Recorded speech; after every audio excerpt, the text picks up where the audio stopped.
karena ini sangat langka. Jadi alangkah baiknya kalau hal-hal yang sifatnya sinengker seperti ini kemudian dapat kita buka.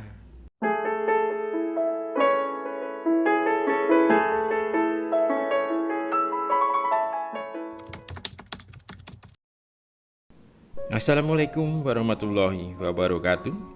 Sedulur Pak Kris dan Tosanaji, jumpa lagi dengan RI King Spark Nusantara Channel. Terima kasih kepada semua viewers dan subscribers yang sudah mengklik video ini. Semoga kita semua selalu dalam keadaan sehat dan selalu mendapat perlindungan dari Allah Subhanahu wa Ta'ala. Dalam presentasi kali ini saya ingin menyajikan sebuah keris yang sudah sangat lama saya koleksi sebetulnya, dan ini saya simpan karena memang betul saya sangat menyukai keris ini, dan akhirnya saya memutuskan untuk mereviewnya. Nah, kita lihat seperti apa keindahan dari bentuk atau dapur dan pamor keris ini.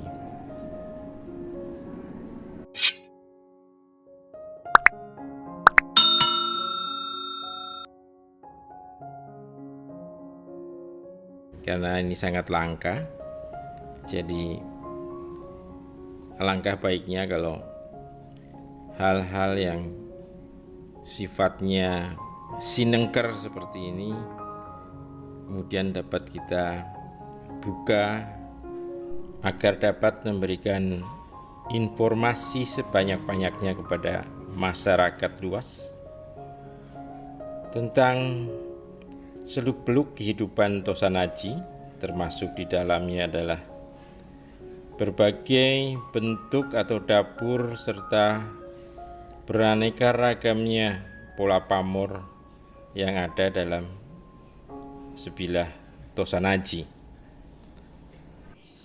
Bagaimana leluhur kita dengan segala keahlian dan kebijakan serta pemahamannya tentang kehidupan sosial dan spiritual pada zamannya disimbolkan dalam bentuk-bentuk dapur serta pamornya.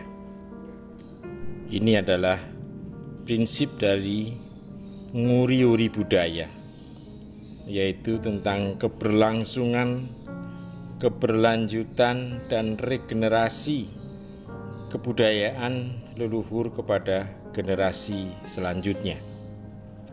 Oleh karena itu, keterbukaan informasi itu menjadi sangat penting dalam nguri-uri budaya, dan itu membutuhkan kesungguhan, komitmen, dan kerelaan hati dari semua pelaku nguri-uri budaya dengan segala status dan perannya dalam kehidupan sosial.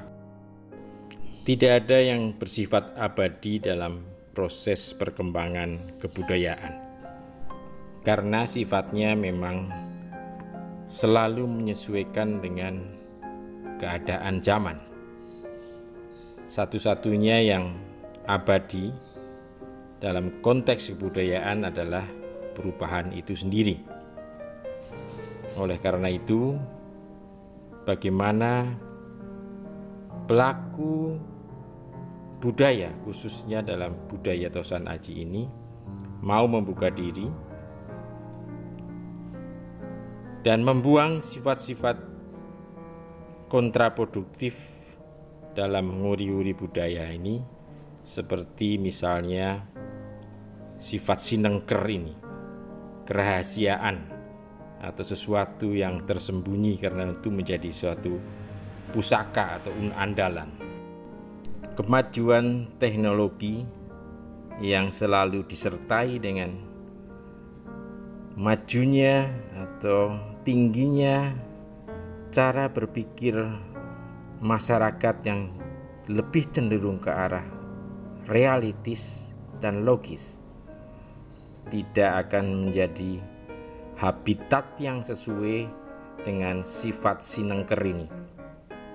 Oleh karena itu, pilihan kita adalah membuka diri atau lebur hanya menjadi kepulan asap histori.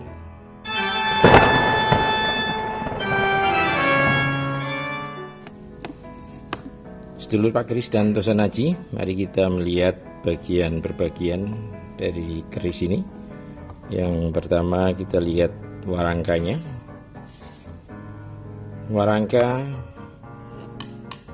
model Wulan Tumanggal.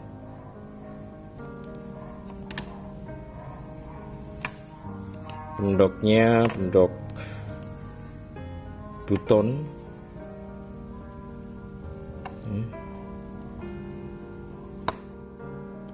Kalau melihat kayunya,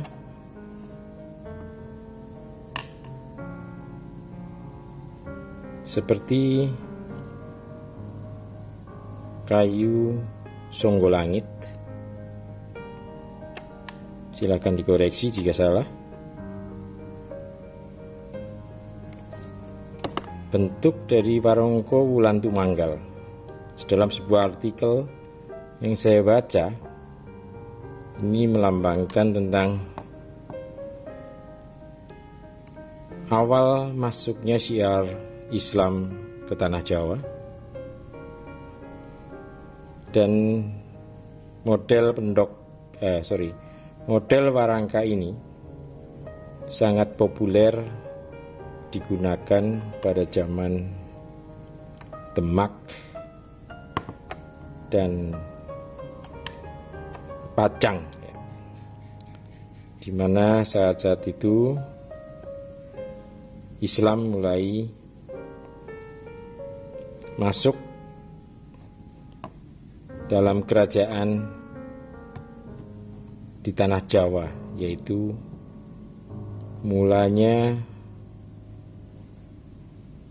diawali oleh kerajaan Demak dengan rajanya yang bernama Raden Patah.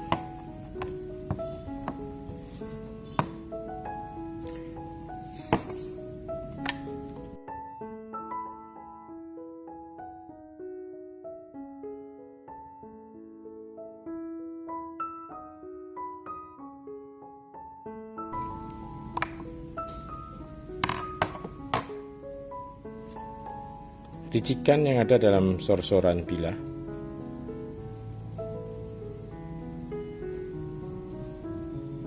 Pertama kita melihat ada sekar kacang atau kembang kacang, ada jalen, kemudian lambe gajah. Lambe gajahnya ada 1, 2, 3, 4. Kemudian pejetan dan 3 lalis. Di tengah bilah ada odo-odo. Di bagian belakang odo-odo ada serawean. Dan di sepanjang bilahnya ya, ini ada semacam keruingan. Sini ada gusen.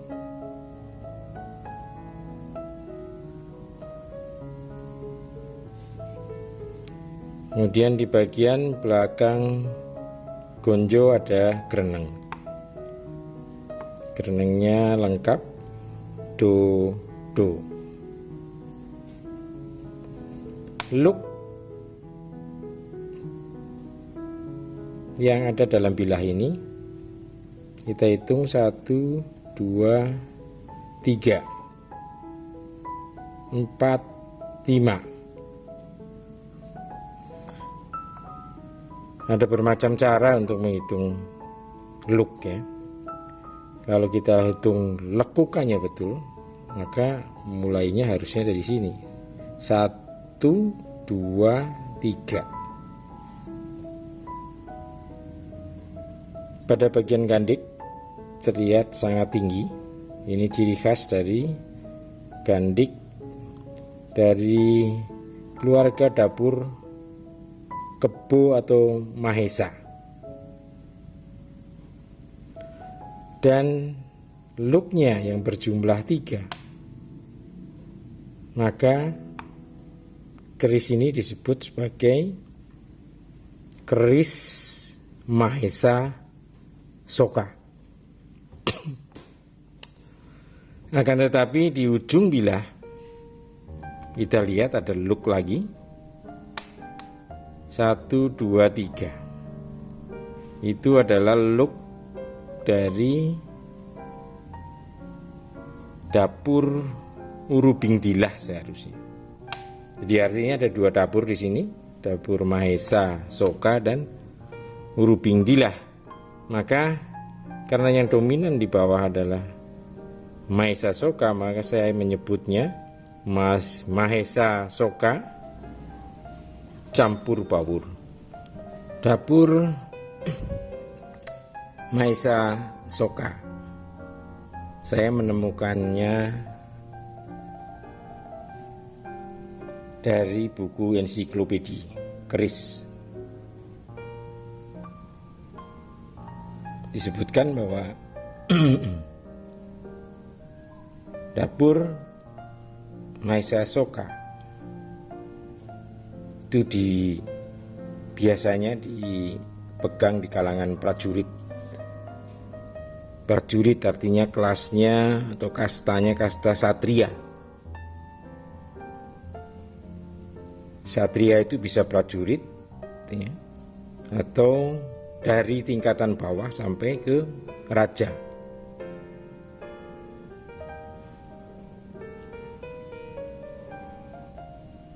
Raja itu seorang ksatria.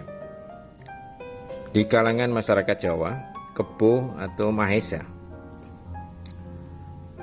dipahami memiliki fisik yang kuat dan besar, rajin bekerja, setia dan sabar.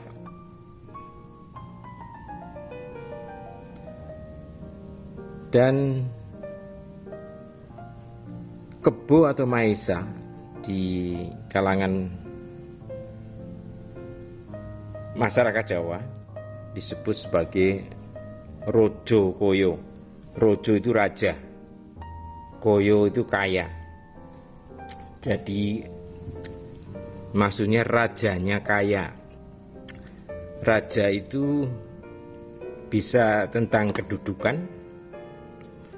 di suatu kerajaan atau juga menggambarkan tentang sesuatu yang sifatnya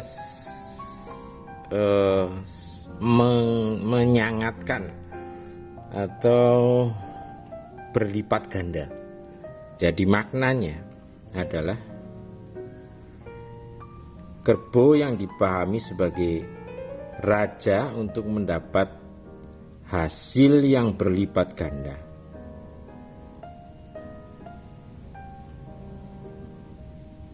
Oleh karena itu,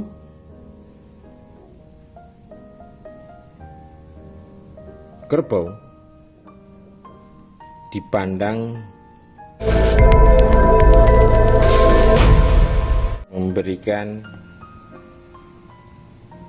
optimisme dalam menjalani hidup.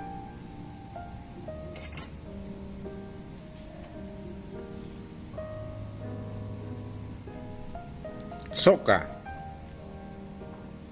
sebuah kata bahasa Sanskerta yang berarti sedih. Kalau Asoka itu tidak sedih.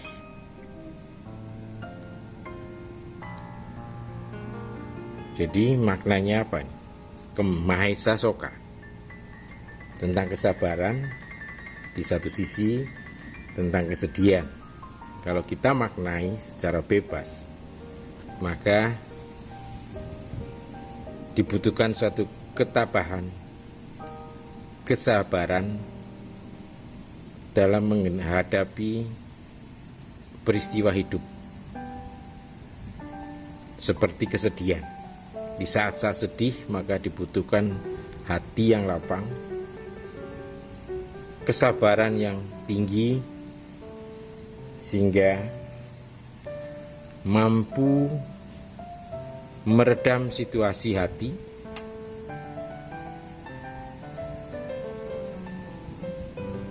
sehingga dapat menjalani kehidupannya atau menyelesaikan masalah hatinya, sehingga langkahnya dalam menjalani kehidupan akan lebih mudah. Ini makna yang saya pahami dari Mahesa Soka. Manusia harus tetap sabar dalam kondisi apapun, agar perjalanan hidupnya bisa ditempuh dengan ringan dan mudah. Jadi tuahnya keris ini adalah memberikan pemiliknya optimisme dalam menjalani kehidupan. Sedulur pakeris dan tosanaji, munculnya beragam dapur dengan segala variasinya itu biasanya karena adanya kreativitas dari sang empu dengan background penyesuaian dengan karakter atau sifat dari pemiliknya, agar filosofi dapur maupun pamor dapat sesuai dengan harapan dan doa dari pemilik, mengingatkan pemilik agar selalu menunjukkan semua harapan dan doanya kepada Sang Maha Pencipta dan Maha Kuasa, yaitu Allah Subhanahu wa Ta'ala. Demikianlah sedulur pakeris dan tosanaji, apa yang saya sampaikan dalam presentasi kali ini. Semoga bisa menambah informasi tentang dunia tosanaji dengan segala seluk-beluknya. Terima kasih atas waktunya menyaksikan tayangan ini. Semoga kita selalu dalam lindungan Allah Subhanahu wa Ta'ala. Wassalamualaikum warahmatullahi wabarakatuh.